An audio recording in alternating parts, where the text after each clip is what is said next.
Nous voulons rendre grâce à Dieu. Shalom, chers amis. Nous voulons bénir le Seigneur pour cette occasion qui nous donne encore de pouvoir avoir ces moments d'écouter sa parole et de réfléchir davantage à ce que Dieu attend de nous. Parce que Dieu a des attentes en rapport avec notre vie. Dans le livre de Romains, le chapitre 12, le verset 1, il est écrit: Je vous exhorte donc, frères, par les compassions de Dieu, à offrir vos corps comme un sacrifice vivant, saint, agréable à Dieu, ce qui sera de votre part un culte raisonnable. Chers amis, le Seigneur exige, d'ailleurs c'est une exigence du Seigneur, il exige que nous nous consacrions entièrement à son service. Voyez-vous, nos plus riches talents doivent être soigneusement cultivés. En fait, Dieu nous les a prêtés. Et pour quelle raison?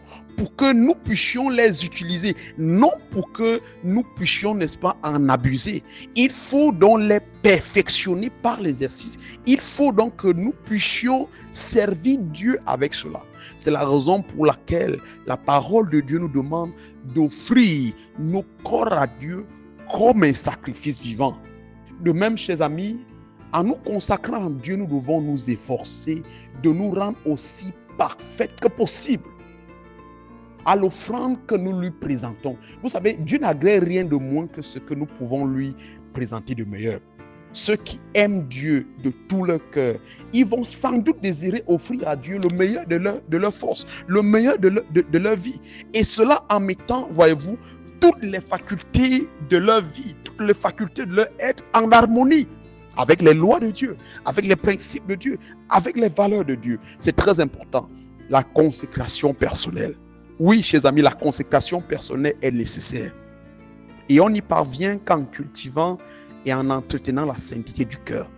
Que nous puissions atteindre cette consécration, il faut que nous puissions cultiver, que nous puissions entretenir un cœur saint. D'ailleurs, c'est la raison pour laquelle Jésus, pendant son sermon sur la montagne, va déclarer: Heureux ceux qui ont le cœur pur, car ils verront Dieu. Le cœur pur est donc nécessaire pour entretenir cela. Chers amis, je voudrais nous rappeler, c'est très important, que nous avons besoin de dire à Dieu de nous prendre comme sa propriété exclusive.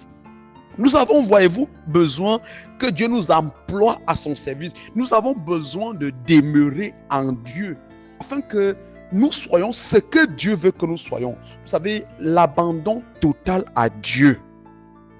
L'abandon total à Dieu, c'est le problème de notre vie aujourd'hui.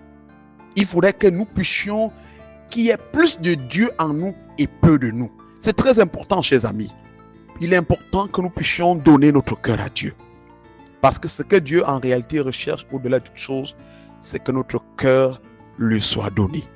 Chers amis, désirons la consécration totale à Dieu. Pas une consécration partielle de notre vie, mais une consécration totale. Que Dieu nous bénisse et qu'il bénisse cette parole en chacun de nous. Shalom et à bientôt.